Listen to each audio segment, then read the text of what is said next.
Nessa segunda parte, como a gente falou lá no início, vamos destacar então os métodos e as estratégias do apóstolo Paulo, né? O caminho para alcançar o alvo que a gente acabou de narrar ali, de levar Jesus para os gentios judeus até os confins da terra, alcançar todos os povos. Então, qual é o caminho? Quais estratégias para se estabelecer igrejas, para pregar o evangelho e ter esse foco, né, missional, como nós vimos do apóstolo Paulo? Então vamos lá. A primeira estratégia e método missionário é o estabelecimento de base missionária. Não deixa de ser uma estratégia. Colocar base para facilitar o processo de avanço geográfico e de facilitar o apoio aos missionários, à sua comitiva missionária. Por exemplo, Paulo tinha praticamente 3 bases, né? Primeiro, a de Jerusalém, que era o ponto de partida, onde tinha os apóstolos, né, onde era a igreja mãe, onde tudo acontecia. Então, uma referência apostólica, né, dos apóstolos. Vira e mexe, Paulo ia levar oferta para alguns irmãos que estavam passando necessidade de Jerusalém. Então, nas viagens, ele tem esse ponto de partida no concílio, no próprio concílio de Jerusalém, em Atos 15. Então, é uma base porque é a igreja mãe, tá? Então, de Jerusalém, eles saíram para muitas viagens e para muitos trabalhos evangelísticos. A segunda base, talvez a mais importante dentro do ministério do apóstolo Paulo, é em Antioquia. Vocês podem observar aí no mapa, irmãos, está marcado os pontos para vocês identificarem. Então, Antioquia, como foi ali no capítulo 13, o envio da comitiva do apóstolo Paulo, e acabou se tornando uma base missionária, onde o apóstolo Paulo fazia suas viagens, voltava confirmando as igrejas, o ânimo dos irmãos, e voltava sempre para Antioquia. De Antioquia retomava para as outras viagens missionárias.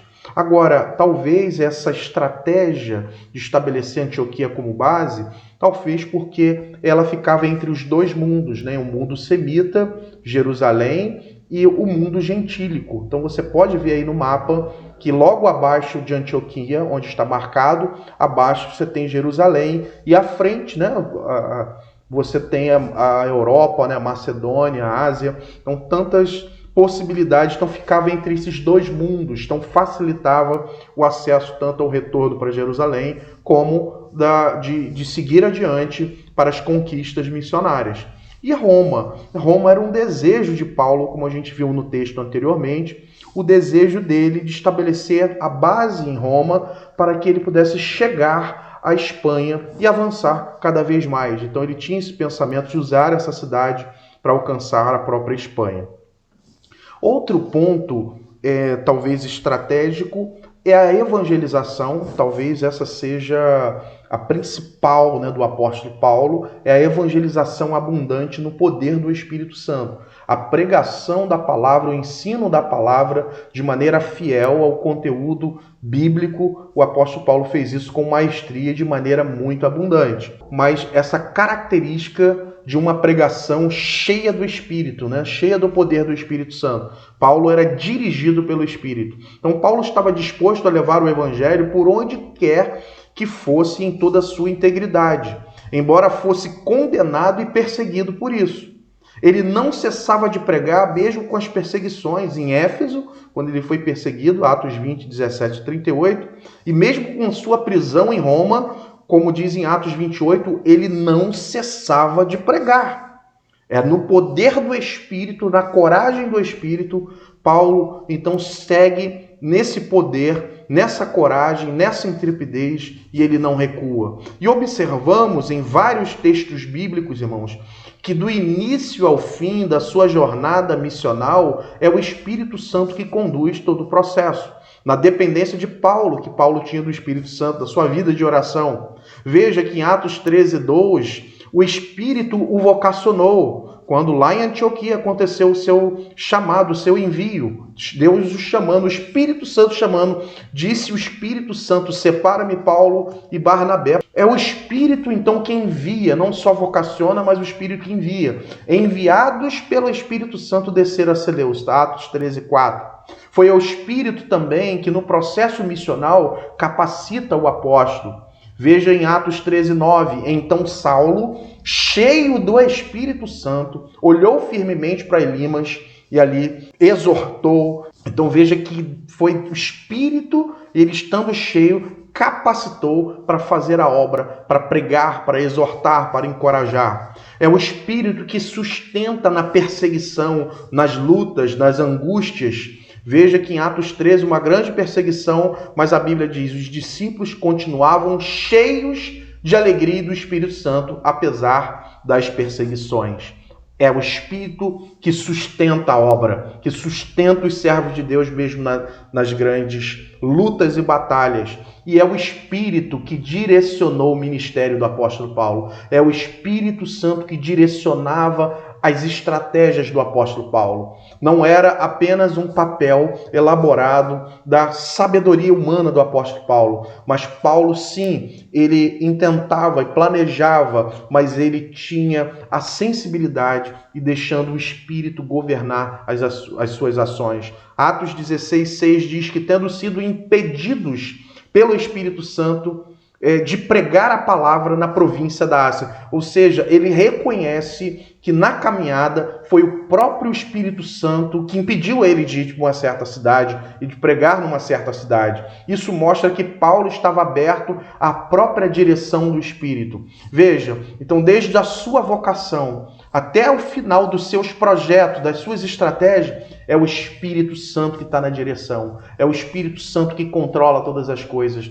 na vida do apóstolo Paulo e na missão do apóstolo Paulo. Então ele tem uma pregação, uma evangelização na direção e no poder do Espírito Santo.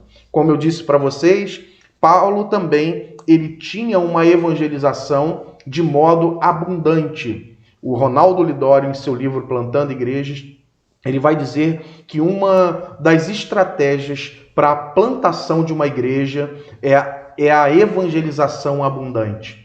Uma igreja ela só vai crescer, ela só vai permanecer e ela só vai se revitalizar, não só para plantar, mas para revitalizar, quando reencontrarmos esse princípio bíblico de uma evangelização abundante. E observamos no livro de Atos que Paulo realmente, em todas as cidades, de modo abundante, ensinava e pregava o evangelho. Paulo, então, ele era consciente de sua vocação. Ele utiliza-se da pregação e do ensino do evangelho de modo muito abundante. Ele se dirigia a grandes e pequenas cidades, a grandes concentrações de pessoas para poder realizar essa obra do ensino e da pregação. Veja, fez isso em Antioquia, ele pregou na sinagoga 2 sábados e depois pregou fora dela para a multidão, aí é referência para você pesquisar. Fez isso em Icônio, na região da Galácia, ele entrou na sinagoga e pregou ali durante muito tempo. Fez isso em Listra, em Derbe, ele pregou o evangelho provavelmente nas ruas, nas casas daqueles que criam. Ele fez isso em Filipos. Paulo vai num sábado a um lugar de oração perto do rio, onde havia mulheres. Lídia se converte nesse caso, porque ele não deixa de pregar o evangelho em lugares públicos. Fez em Tessalônica, onde pregou 3 sábados na sinagoga, fundando a igreja em um mês, de modo extraordinário, Atos 17, de 1 a 4, porque depois ele teve que sair de Tessalônica, então ele planta uma igreja em apenas um mês, 4 semanas, Paulo planta uma igreja. Bereia, como era de costume do apóstolo, em Bereia ele prega na sinagoga também. Sinagoga, mais à frente a gente vai ver que é um ponto estratégico do apóstolo Paulo. Fez isso em Atenas, naquele texto conhecido de Atos 17, na grande metrópole. Paulo prega na praça, no Areópago. Fez isso em Corinto, também na Grécia. Quando esteve na cidade, ele pregava na sinagoga todos os sábados. Todos os sábados. Em Éfeso, na sua 3ª viagem missionária, prega durante 3 meses na sinagoga de Éfeso. Olha como ele evangelizava e ensinava em todas as regiões que passava. Evangelização abundante, estratégia do apóstolo Paulo. Mas também evangelização no poder do Espírito, evangelização abundante, mas uma evangelização fiel às Escrituras e contextualizada, aplicando a realidade dos seus ouvintes. Ele contextualizava de acordo com seu público-alvo. se era grego, se era judeu, ele tinha esse recurso, né, de discernir a cultura e aplicar a palavra fiel, bíblica, aos seus ouvintes. A estratégia missionária paulina era então determinada pela necessidade, pelo contexto local que o apóstolo Paulo se encontrava. Paulo precisava se contextualizar com seus 3 públicos-alvo, que era o judaico, o romano, que era o domínio do Império Romano naquelas províncias, e do grego, que era a cultura helênica, que também, apesar do Império Romano tendo domínio, mas a cultura que predominava era a helênica, grega. Assim, após observação detalhada do apóstolo Paulo, ele criava essas pontes para a pregação, para a comunicação do evangelho de maneira contextualizada. Veja, observação era um ponto da contextualização do apóstolo Paulo. Em Antioquia da Pisídia, quando ele foi num sábado à sinagoga, pressupondo-se que já estava observando a cidade há algum tempo, Atos 13:14. Mas outro ponto da contextualização, além de observar, é se relacionar para poder conhecer as pessoas. Em Filipos, né, quando ele permaneceu alguns dias inserido no contexto local, isso significa, se ele está inserido no contexto local, que ele está se relacionando com as pessoas. Antes de ir num sábado à sinagoga para pregar. Então, antes de pregar, ele está inserido no contexto, se relacionando, para ele fazer na pregação a própria atualização, a contextualização da mensagem fiel e bíblica. E, claro, pesquisa. Em Atenas, ele investigava toda a cidade e se revoltava, né, com a própria idolatria que havia, porque ele fez uma pesquisa minuciosa, enxergando os detalhes que haviam naquela cidade para que ele pudesse fazer a contextualização da sua mensagem.